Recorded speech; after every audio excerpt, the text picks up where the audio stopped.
10, 9, ignition sequence start. 6, 5, 4, 3, 2, 1, 0.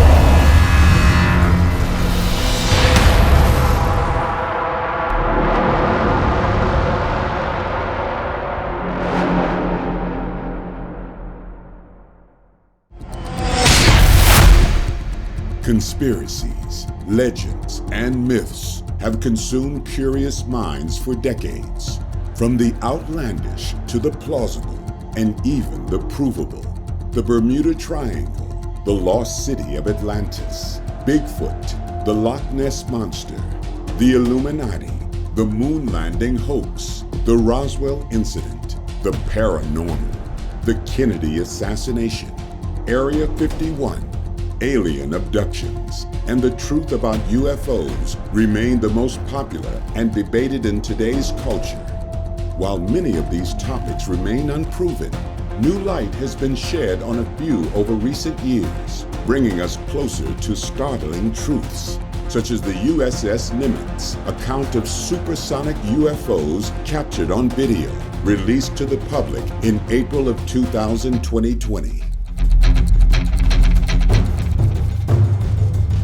For centuries, the giant has existed in folklore all over the world and are even referenced in the Bible as the Nephilim. In America, the Iroquois, the Osage, the Tuscaroras, the Hurons, the Omahas, and many other North American Indians all spoke of giant men who once lived and roamed in the territories of their forefathers. Dismissed as legends, myths at first, anthropologists, scientists, and historians have been coming to unified conclusions that based on tangible evidence, a race of ancient giants did roam the earth long ago. And more recent theories speculate the truth of their origin.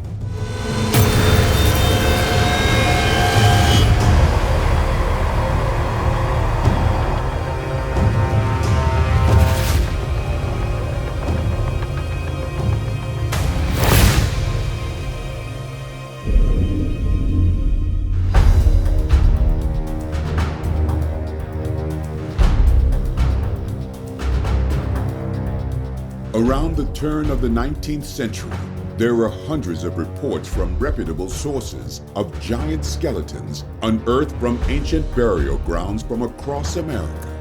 The mounds were built with massive stones and were present long before colonists from Europe crossed over. Jim Vieira and his brother uncovered old reports in New England of giant skeletons unearthed from these mounds, often with 2 rows of teeth and jaws that could fit over the head of a normal-sized human. The skeletons ranged in length from 7 to 12 feet tall.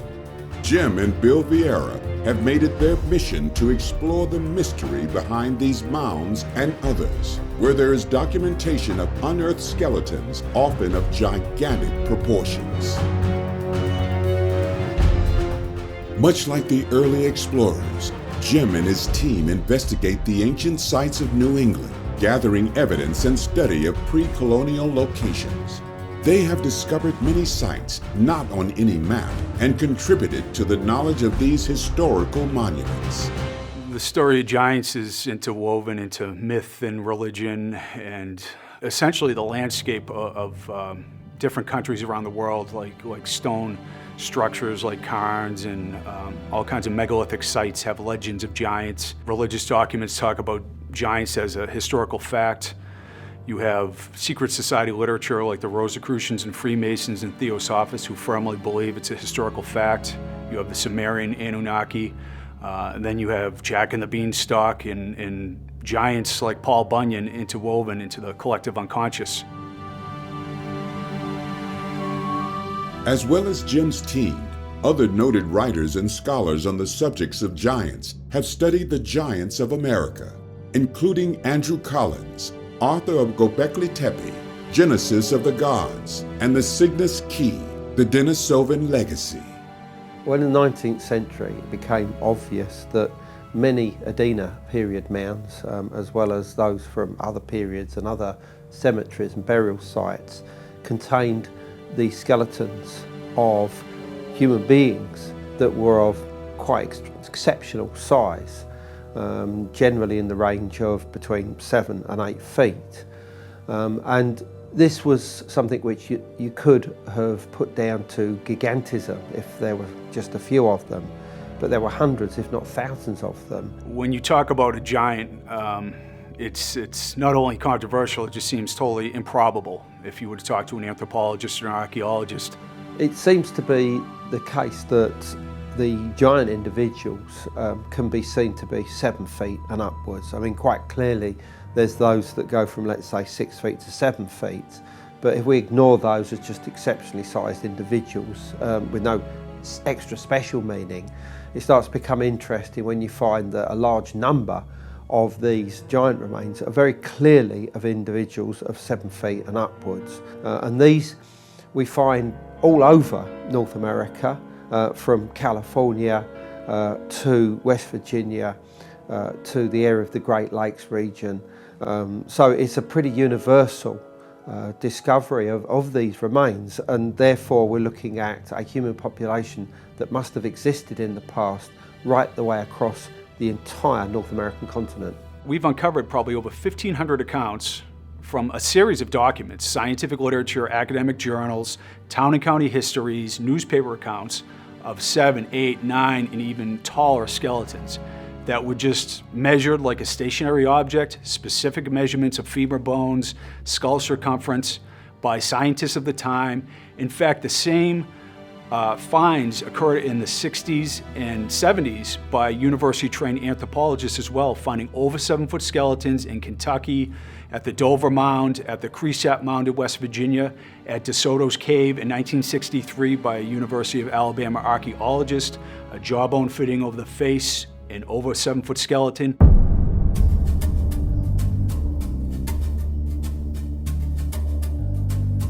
One of the stories told by Native people and Native wisdom keepers is that there was a royal class of Native Americans that were encountered by all the early explorers, from South and North America, John Smith, DeSoto, Coronado, Magellan. They all encountered massive giant Native chiefs. And when the burial mounds were opened in the United States, they found enormous royal burials of 7 and 8 foot tall skeletons. And the Adena people, one of the oldest mound building cultures in the eastern half of the United States, the men and women were enormous and they elongated their skulls.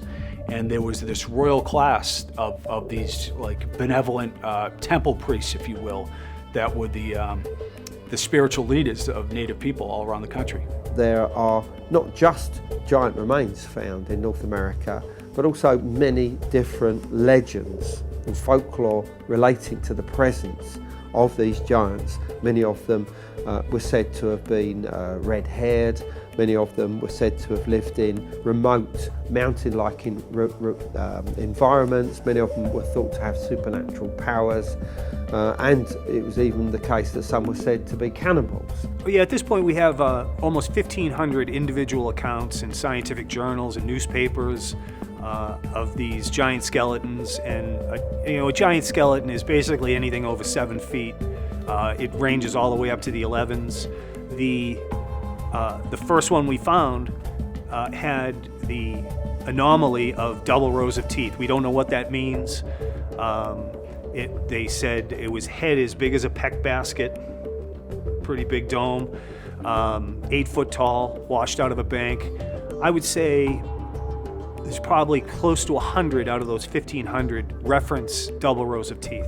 The amount of 7-foot and taller skeletons that were unearthed is well beyond what is considered normal. And they had many strange anatomic anomalies like massive jawbones, massive bone structure, sometimes double rows of teeth, sometimes 6 fingers and toes.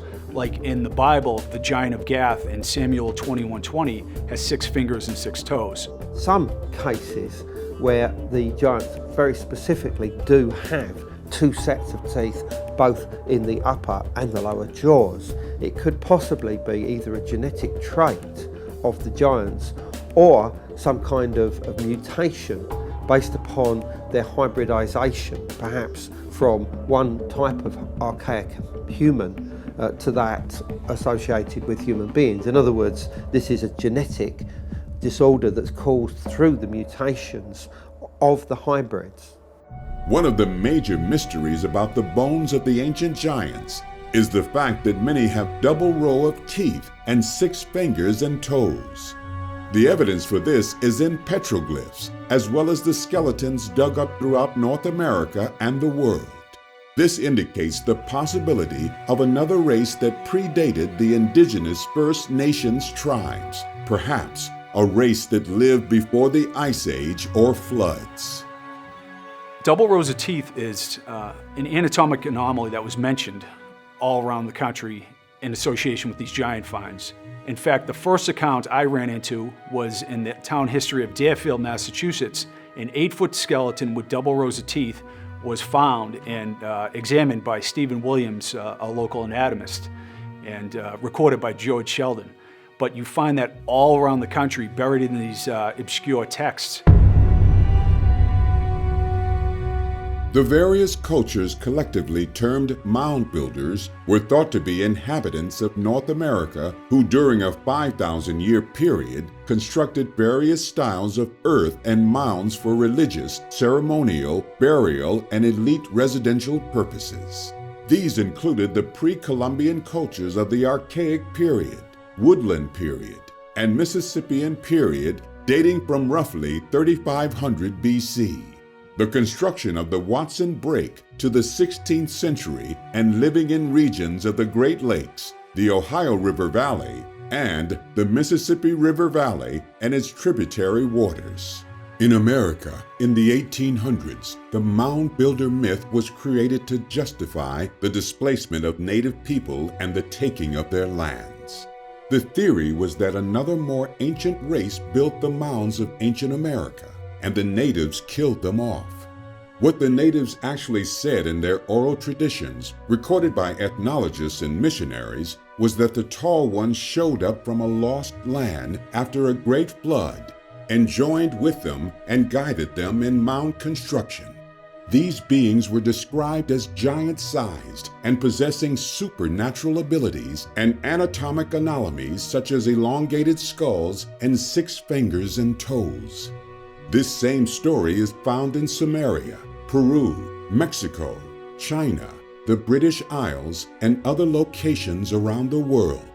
These tall ones were considered benevolent culture bringers who interbred with natives and created a royal class of shamans and leaders, and this royal class is who was buried in the mounds, where skeletons of great height were reported, often found with copper crowns and precious artifacts like pearls.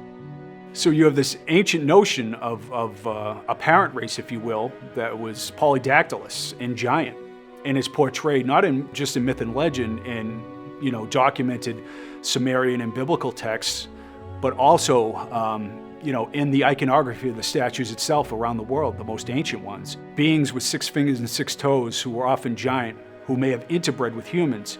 Native Americans have ideas of an ancient war between 6-fingered and 5-fingered tribes, and there are in fact petroglyphs in Baja California that portray that, as well as the entire world is littered with giant hands and feet in rock art. Easter Island, Hawaii, all around the Pacific, Australia, all around ancient America, you have this staring in our face, but it's just viewed as kind of a just a mythological idea, but I say there's something to it. The Denisovan are an extinct species or subspecies of archaic humans in the genus Homo. In March 2012, scientists announced the discovery of a finger bone fragment of a juvenile female who lived about 41,000 years ago, found in the Denisova cave in the Altai Mountains in Siberia, a cave that was also inhabited by Neanderthals and modern humans. The mitochondrial DNA of the finger bone showed it to be genetically distinct from the Neanderthals and modern humans.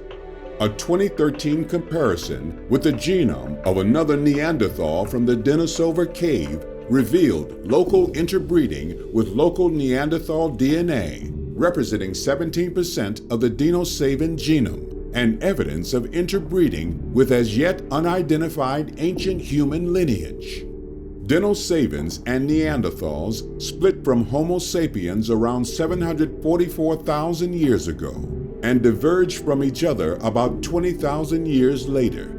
As soon as we realised the significance of the Denisovans back in 2012, or shortly after the release of news of the genome, it became obvious that the teeth of the Denisovans were of huge size. I mean, in fact, so large that they were initially mistaken for those of a cave bear. What occurred there was a series of teeth were found, so large they thought they were the teeth of a cave bear. They took them to the Max Planck Institute to get them sequenced, and it was figured out that they not only are our human cousin, but they interbred with humans and Neanderthals, once thought to be an anthropological heresy. So this is a complete, game changer.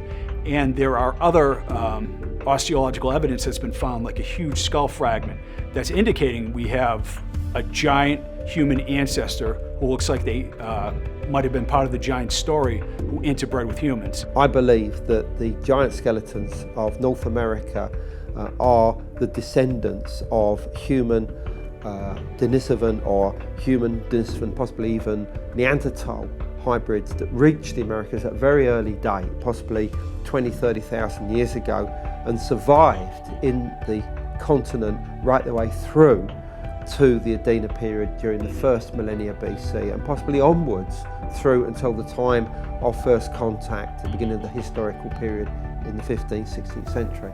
That's another layer of this mystery too, is what was going on in ancient America. It certainly doesn't look like a purely hunter-gatherer civilization, mobile, just following the buffalo around. That, especially around Ohio, there are incredible stone structures everywhere, and there was a very sophisticated culture. And now with the discovery of Denisovans, it looks like they might have come island hopping through California, and now it's becoming accepted that there might have been interbreeding between Denisovans, Neanderthals, and humans. So how much of that took place in ancient America?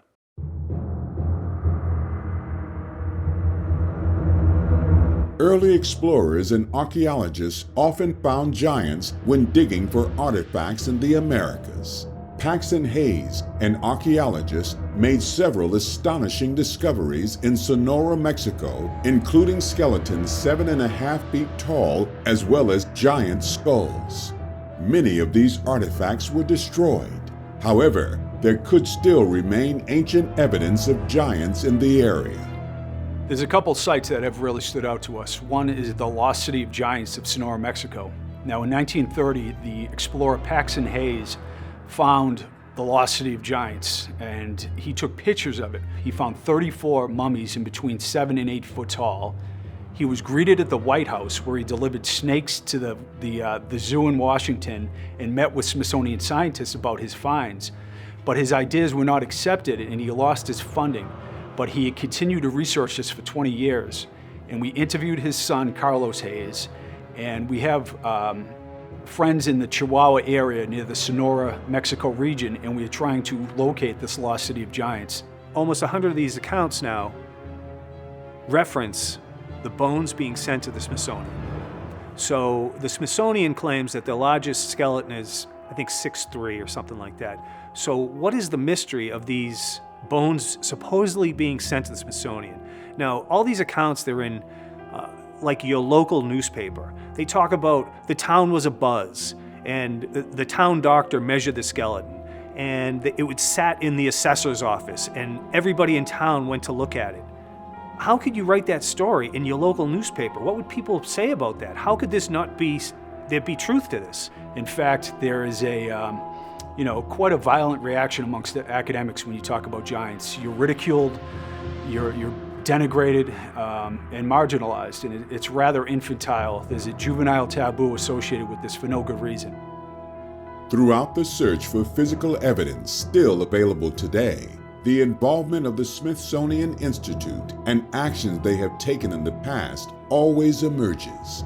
One theory is the Smithsonian deliberately disposed of many artifacts that would help in the discovery of giants. It has often been suggested that the Smithsonian has been hiding evidence of giant remains. And this is a very valid point that needs to be addressed. I'm not making up any theories. I'm just showing, a vast amount of evidence and stationary measurements of skeletons. Make of it what you want, but we just feel like it's worthy of further investigation. In the 19th century, there were hundreds and hundreds of accounts of giant remains being found. And these appeared in newspapers, and they appeared also in records of excavations at sites. And every single one made it clear that the remains went back to the Smithsonian, for study. And yet they would seem to have gone into some kind of black hole there. And yet these accounts, they're in, absolutely credible scholarly journals and books. So they must have had them. They must have been there somewhere, even if they weren't on display. They must have been in their back room somewhere, in some box being forgotten about. The problem comes with the fact that I don't think that there was any kind of conspiracy to hide this evidence. I just think that it was believed that they were of no relevance, and they were also forgotten about until the late 1980s, the beginning of the 1990s, with the NAGPRA law. And the NAGPRA law basically said that any remains that were being kept within state or federal museums or institutions had to be repatriated to the Native American tribe that was nearest to where those remains were found in the first place. And this didn't matter whether they were giants or normal-sized people, or whether they were 10,000 years old or 500 years old. All of them had to be removed and repatriated. So the problem is that if you went to the Smithsonian today and you said to them, have you any giant remains? Clearly the answer would be no. And if you went to any museum, the same answer would be given to you. No, none around. And in fact, there isn't any giant remains that can be tested anywhere in North America, certainly not going through orthodox academic channels.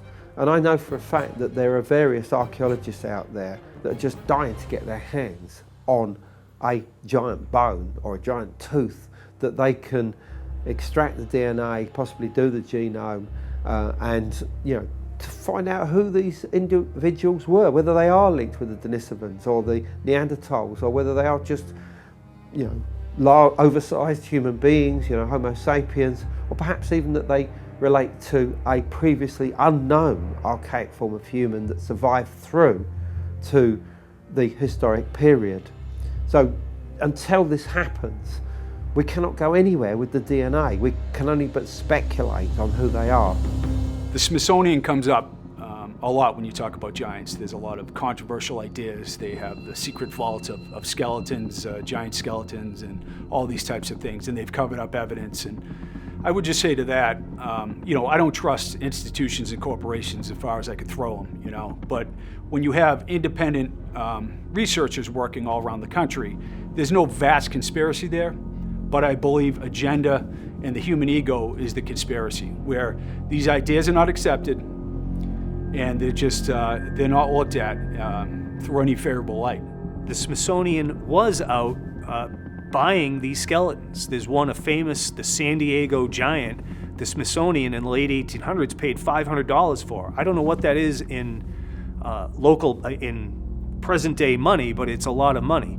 And it turned out to be a hoax, but I'd love to know what they did with it. But that's just indicative of, they seem to have an interest in this because they paid for this known giant skeleton. The Eastern Mounds Division in the late 1800s was led by the Smithsonian, and their own scientists unearthed numerous skeletons, well over 7 foot tall, 8 foot tall, giant skulls, double rows of teeth, jaw bones that fit over the face. It's all right there on the record. There could be some slight mismeasurement, but everybody knows what a skeleton looks like.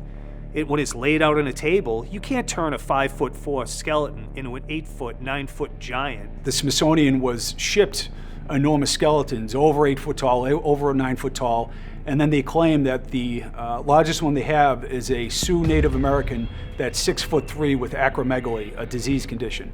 So there's no reference to their own scientists unearthing 7-foot and 8-foot tall skeletons. So make of it what you want. Once again, I don't want to get in conspiracy talk, but I don't trust institutions and corporations at all. Across the U.S., there are burial mounds, or at least their remnants, some as extensive in size as the Great Pyramid of Giza. The Cahokia and Monk's Mounds in Illinois and Missouri are two thought to have been built by pre-Columbian civilizations. Monk's Mound is just as tall with a 1,000-foot wide base. But what makes these and other mounds of their kind even more intriguing is what has been found buried inside of them. The Chickasaw Mound in Arkansas is another instance of the uncovering of a giant skeleton under similar circumstances. The ancient mound had its name taken from the chief of the Shawnee tribe, who was essentially known to be a giant with incredible strength. Chief Chickasaba lived in that area of Arkansas. And when the mound was uncovered, the skeleton of a massive human was found. Subsequently, other skeletons up to 10 feet tall were unearthed in the same area, all with similar burial artifacts found with them. Some reports claimed the length of the skeleton's legs to be 5 feet alone. One of the fascinating aspects of this mystery is that there are megalithic sites that Hugh and my brother and I have visited all around the planet that have not only giant lore and mythology attached to them, but literal giant accounts. Like at Stonehenge, we've unearthed 9'4" account of a giant unearthed there, 14'10", if you can believe that. And then you get down to where Viracocha created the giants of Peru, and you have not only skull elongation at ancient sites like Pumapunku and Sacsayhuaman, you have these giant accounts of 8-foot and tall skeletons. In Malta and Sardinia, the temples of the giants are specifically noted in the historical record to have contained tombs of 8 and 9-foot skeletons over and over again. So megalithic sites and giants are interwoven in not only mythology, but in the historical record. Jim and Bill's intensive investigation into burial grounds across America and the documented cases of giant skeletons being unearthed from within these structures led them to a startling discovery: that in their own backyard in New England was an ancient burial ground known as the Goshen Tunnel. Adding to the intrigue was the revelation of a secret chamber within the mound that may likely contain the skeleton of a giant. A mission was formulated to excavate the site and, if their theory was correct, unearth conclusive evidence that an ancient race of giants truly existed. So right here in our backyard in Western Massachusetts, we have probably the greatest stone mystery in the United States, a location called the Goshen Mystery Tunnel. It was originally found about 200 years ago in the early 1800s by two boys who were hunting a rabbit, and the entire site was sodded over. And what it is it's a 20-foot massive stone shaft that goes off into two different tunnels, one 20 feet and the other over 100 feet in the other direction.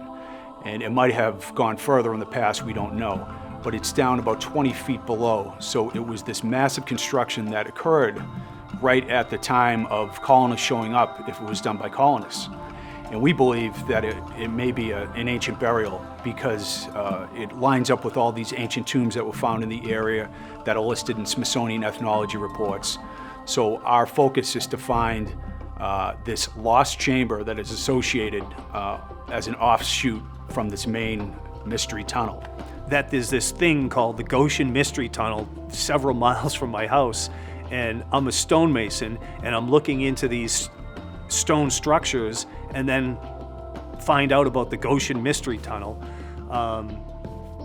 It's better than money. I don't know how to put it. You know, it's the most fun thing that there is to do, in my opinion, is this historical detective work around a mystery like this.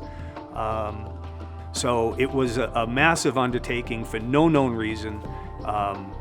there's been speculation that, it might be some sort of aqueduct or well. It's dry. That it might be for the Underground Railroad, which is not feasible. The tunnel nobody would be down there for any length of time. There's a story about counterfeiters using it for some reason. It's again not feasible. So there's nothing in the town that talks about its construction. There's not Old Man Johnson was building it and he died or anything like that. So it's just a crazy, great story that we get to participate in. It's just, I feel so lucky. Yeah, well, what got my attention when visiting the Goshen Tunnel was the fact that it's so well buried. I mean, it's we've been to many of these megalithic chambers all over New England. We've seen the interior of some of the mounds in the Ohio area where they appear to be stone construction, but this is quite unique. It's got the whole kind of almost like a well, like a stone well going down, this sort of cylindrical bit you drop down, and it goes through to these different areas. Very, very long, almost going parallel to the ground level above it. I mean, so what's that all about? I mean, it's such an unusual construction, yet it's such high quality construction, and yet it was completely hidden. So to me, that it does have a tomb-like quality about it. They're trying to hide it, making it very difficult to get into, to try and, if you want to steal anything from it, and things like this. So the fact that there's a hidden chamber within that could be very important. It could be something really, really interesting still down there. Hugh, my brother, and I investigated the site several years ago with a team from UMass. An archaeological dig was conducted there. And we concluded that through the evidence that it was built at least earlier than the late 1700s. We've done a number of tests, dug trenches, investigated the tunnel itself, went in 70 feet and found these strange zippers that are a poor construction technique, stonemasonry-wise, which is not indicated anywhere else in the structure. And what we believe it is hiding a side shaft. So the enigma of the construction is the entire area here for hundreds of feet was dug down 15, 20 feet. 20 feet. 20 feet, the whole length of it. Massive 1 and 2 ton capstones were laid on the top after all the sides were built and backed up. And then it was covered over. And UMass determined that it was built before these fields were plowed. Correct. So it was built before this town was settled. One of the things about the site is it really lines up with these ancient stone tombs that were found in the eastern part of the country that were thoroughly documented as having enormous skeletons associated in a burial. 7 and 8 foot tall skeletons littered throughout the eastern states in stone tombs, documented by Smithsonian scientists. So we believe this fits into the category. And one thing is that the Adena people, who were extremely tall, and the royal class elongated their skulls. The belief is that they may be part of the stone building natives that came all the way into New York State and Massachusetts. So that's another mystery that we're trying to uncover here. And the excavations in the 1980s by Jim Whittle and others were based on trying to find that. So we think there's a side shaft, which could be where the chamber is. Right. It seems like an enigmatic construction here where something is being hidden. There's no question about it. That's part of this. There's like something off to the side. So that's why we're here continuing. The combination of the smoke test and the sand and the lintel, the stone being at the exact right height for a side shaft. There were so many things pointing to a possible side shaft in that tunnel right now that it's hard to imagine there's not. What really caught our attention was how similar this construction is to so many of the mound building sites with these long passageways with capstones at the end with a massive burial in the Smithsonian records, 7, 8 foot tall. Even into New York State and other areas close to here, we have these stone tombs, found everywhere. So that's our thought, is this an ancient stone tomb, which would be pretty cool. We recently got the green light from the owner to dig over our geoprobe hole. So we intend to do a dig right down over this, what we're hoping is a side shaft or a hidden chamber of this tunnel. So I'm down at the base of the Goshen Mystery Tunnel. In this, right here, there is the tunnel goes out 100 feet, or it did go 100 feet in that direction. It's about 4 feet wide and about 3 feet high, 4 feet high. This is the north. Nobody's in there. It goes about 20 feet to the north. It's dry laid, there's no mortar, and although it looks like a well, there's no water. So, just an incredible, massive construction for no known reason. A lot of these ancient sites were built and organized by, say, diviners first, where there's magnetic anomalies, places like Machu Picchu, but it could be, some kind of metal in there. It could be a treasure in there. It's, artifacts. We really don't know. It seems to indicate that there's something metallic going on, whether it's natural or not. We hope to answer that. So basically, yeah, there are two walls on either side about 3 or 4 feet apart, and the walls are about 3 feet high, 4 feet high, and then big lintel stones that are about 5 feet wide at least, and they're about 4 feet, so they're like 5x4s, run the whole length on top of this structure down here. As it stands, this is such a huge undertaking. 20 feet down had to be excavated, this massive construction with multi-ton stones laid deep down in the earth, then covered over again. It really smacks of some organized, huge project, and there just wasn't the population for that at the time it was purported to be built if it was colonial. This is the north tunnel. It's a little skinnier.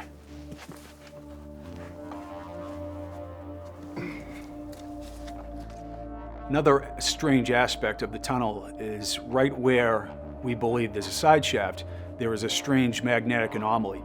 And this was verified by the safety guy who was there, who is a world traveler and is, understands all the equipment. And he was blown away that it was, the needle was moving 15, 20 degrees right over there.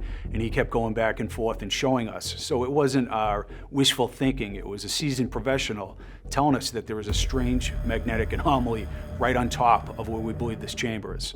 The south tunnel plunges down 20 feet. Where I am, I'm probably 17 or something. It goes down and out, and I can disappear. And you can go about 70 feet into there.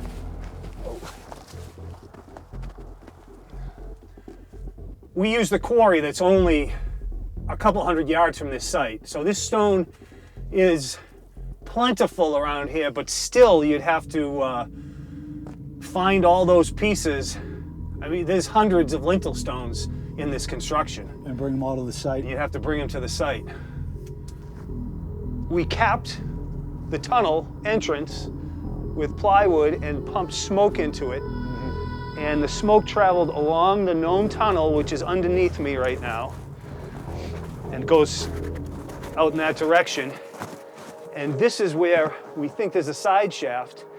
So the smoke had to travel from 12, 15 feet down over, and smoke came out of this geoprobe hole, which this sleeve goes all the way down and sits right on top of what we think is a capstone.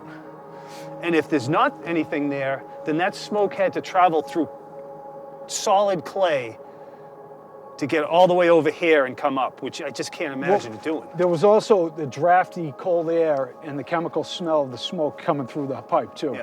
So that would have made it all the way through the clay, which is really improbable, That's why we think there's another mysterious passageway here.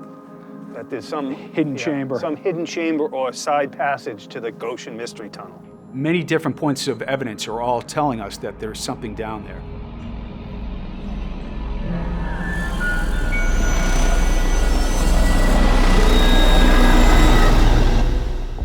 The team continues to search for ancient monolithic sites in New England, including a location in Vermont they've never explored. One of the biggest stone chambers is called Calendar 2 in South Woodstock. Calendar 2 measures 10 feet by 20 feet on the inside, the same geometrical ratio as the King's Chamber of the Great Pyramid, and the door aligns with the solstice sunrise.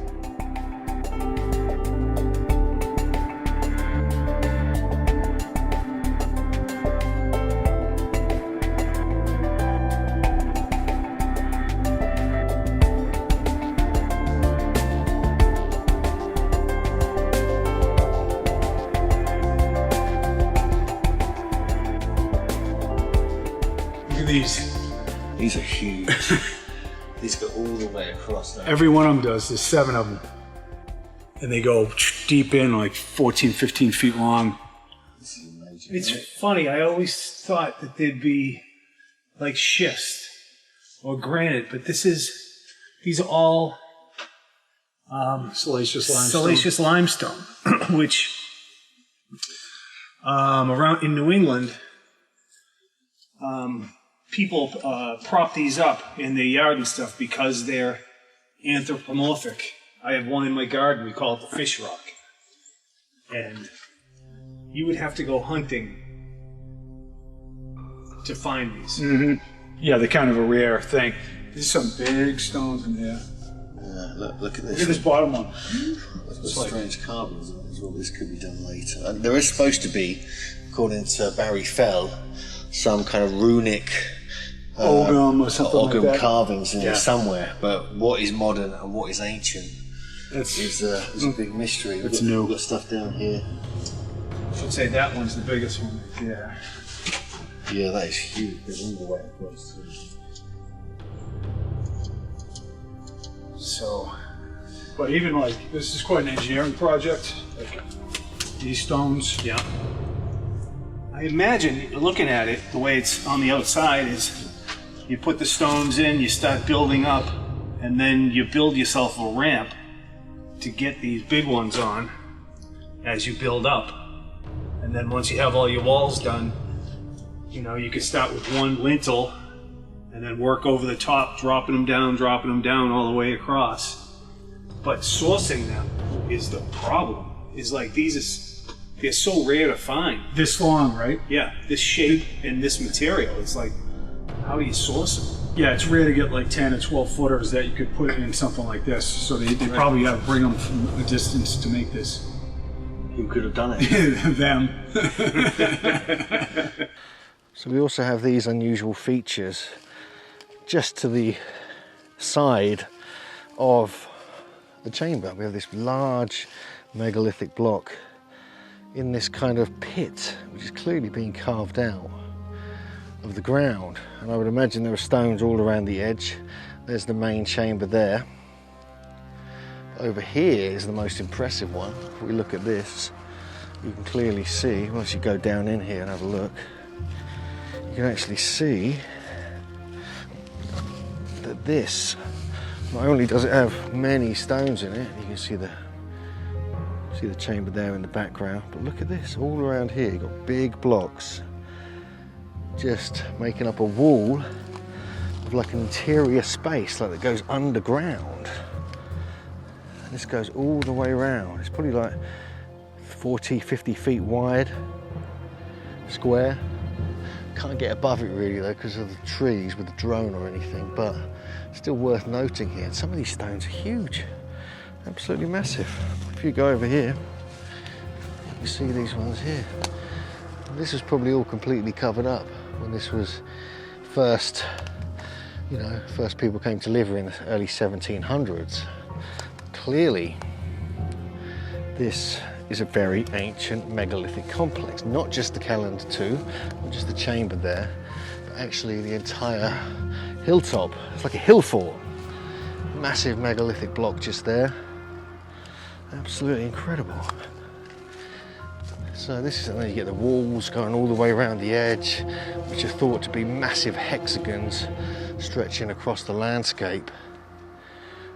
Something about this place, it's really got this whole magical, very strange feel about it. No, there's certainly evidence of that, yeah, that there is, it's evidence of geomancy and massive surveying over the landscape, acoustics, and working with the natural energies. So these are all things relating to these sites, I believe, on a global scale. I believe, quite strongly, with all the legends associated with the giants, that they were involved in their construction. I think we have to take that seriously, because there's too many stories, there's too many accounts here and in England that talk about this. Because even in New England, as you know, Jim, you found a whole bunch of accounts here, and they're never too far from the chambers. They're not directly next to them, but they're close enough to warrant, at least speculate that they may have been built by giants.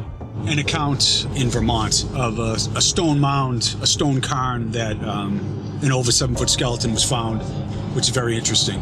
Because was a direct connection. Yeah, archaeologists don't even think that Native Americans built with stone at all in New England, but we have, like at Monument Mountain, the natives built a huge stone mound there, and Ezra Stiles, the president of Yale, went there and talked to the native chief and basically verified that it was of native construction. And they call Monument Mountain because of the stone monument that was once there. And it's actually the place that Melville met Thoreau. It's kind of interesting as well. But there is this lore of, stone construction and all around the hills here. Woven into the stone mystery is the mystery of giant Native Americans and their legends of giants. And so it all around the world, giants and ancient stone sites are blended together, and it's no different in the United States. And that's another thing that compels me to investigate these things, the interwoven association between the two. Sometimes the idea of giants and stonework gets conflated, especially New England here. I think what's really going on is that there was a royal class of Native Americans who were extremely tall that the early explorers encountered and talked about, mixed with all the accounts of giant bones.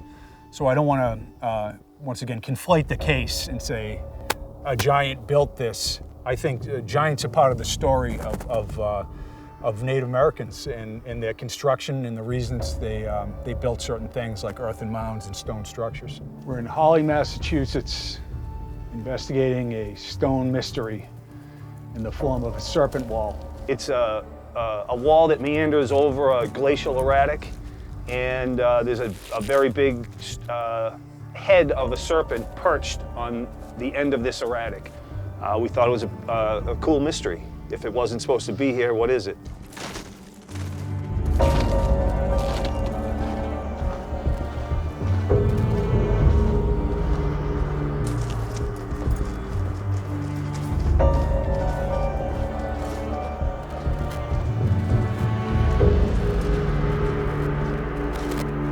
This right here is what we believe is a Native American serpent wall, built 20 feet in the air. These last 5 stones are placed together and joined, and they're over a ton apiece. And this is probably 2 tons, the one I'm standing on. And what grabs our attention is this serpent's head that was purposely put here at the end of the wall. And not only are there serpent walls around New England, all around the eastern half of the country, there are serpent walls known to be built by native civilizations and representative of the serpent cult that you find all around the world. After we found this wall and did more research, we speculated that perhaps the mound builder culture had some offshoot up here. And this wall is what got us started on all of our research into Native American stonework and then giants. So we ran into this, 20 years ago. Yeah. It has an eye that is in relief. You can see that somebody either found it and saw what we're seeing right now, or actually tuned it up a little bit, because this eye is in relief all the way around. These are dangerous and huge stones to get up here, and it just rings true that it was built for a different purpose. It meanders along the top of this ridge. Yeah.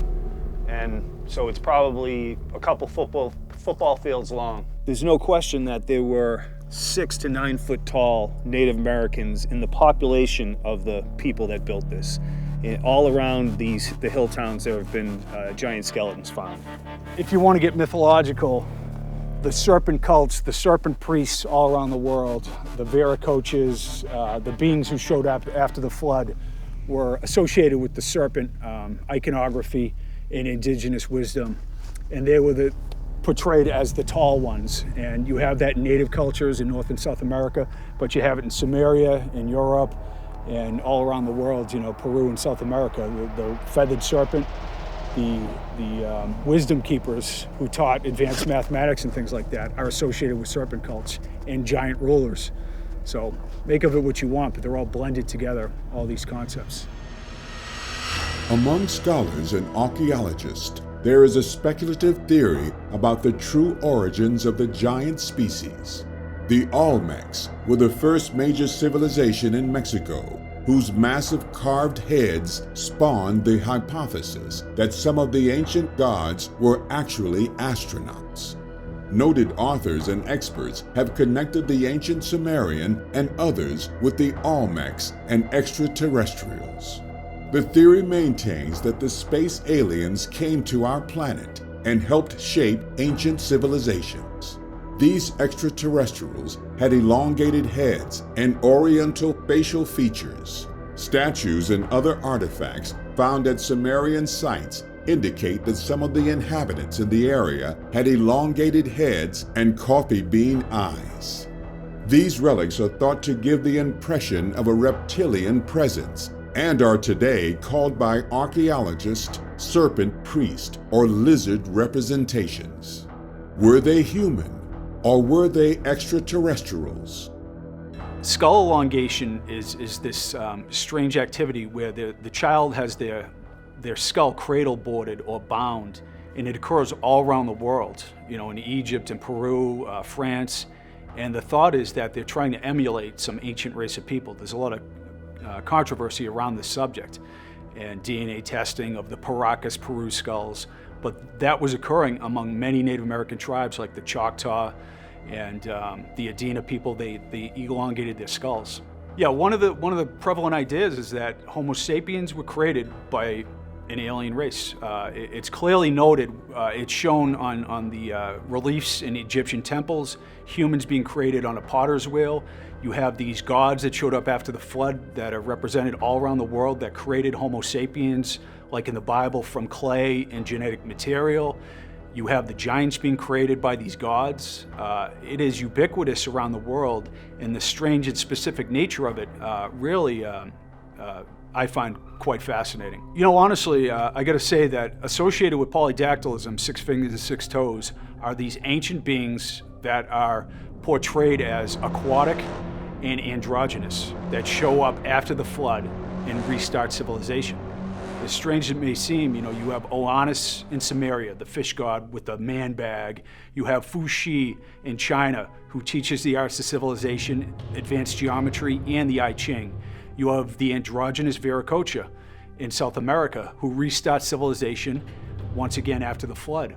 The entire world is littered with androgynous creator gods who teach the arts of civilization. So that in itself is very odd. And I will say the Dogon people of Mali, Africa, have the Nomo as their creator gods, and they say they are from Sirius, that they are extraterrestrial aquatic beings who showed up. And you say, wow, that's just an outrageous tale, but all these different traditions, the specifically noted androgyny and amphibious nature of these is all around the world.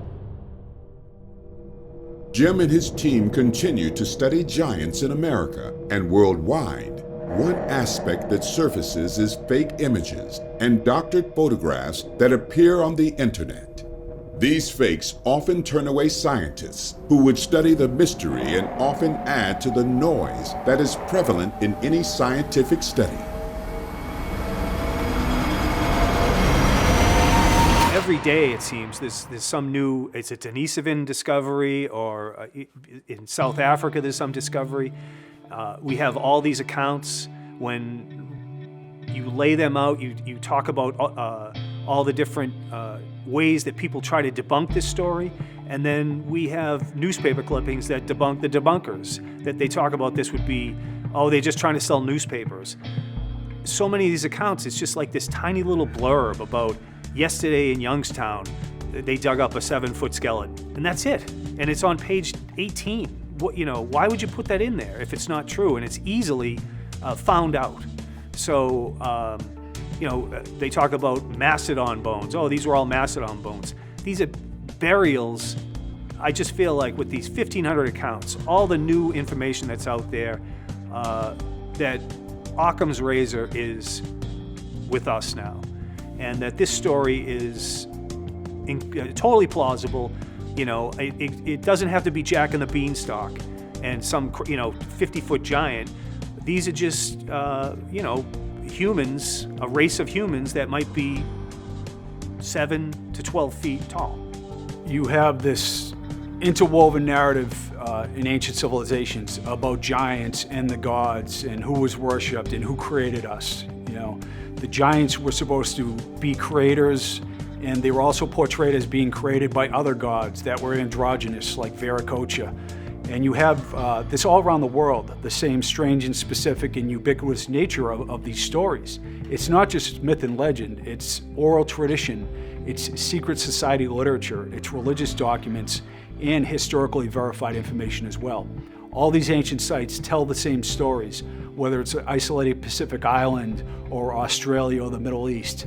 So I can't get around that. You know, how can you conjure it up? You know, I believe in Jung's collective unconscious, but I also believe in a lost mother culture, in Atlantis, if you will, or a Lemuria, where all these traditions came from. And the great mystic Edgar Cayce, in fact, said that giants and little people were part of the civilization of Atlantis that sank in the middle of the Atlantic 13,000 years ago, and their peoples and culture were dispersed around the world, and that's why we have that ubiquitous nature found everywhere. There was a new AI simulation that was just run recently. A new study came out that there's another mystery ghost species that we know nothing about, and we only know it from its DNA fingerprint right now. So who knows what science is going to reveal in the future. Jim, Hugh, and Bill continue to search for more evidence of giants in America and worldwide. For them, the case is solid, and there will be new discoveries that substantiate the existence of a culture of giant people that predate our knowledge of human existence. The study of the monolithic sites and the unveiling of more skeletal remains will eventually bring this study into mainstream academia. Anthropology seems to be missing the mark in regards to human origins, that there seems to have been flood survivors in island nations in the Pacific and the Atlantic that were drowned 12 to 50,000 years ago, and their refugees were of different proportions. They're little people and giants are talked about existing in these lands with strange anatomic anomalies like 6 fingers and 6 toes. And you wonder, are we reading this backwards? Because a lot of these rare genetic conditions are interwoven in human genetics. Now, is this ancient interbreeding with different people that weren't Homo sapiens, with different beings? That's the question.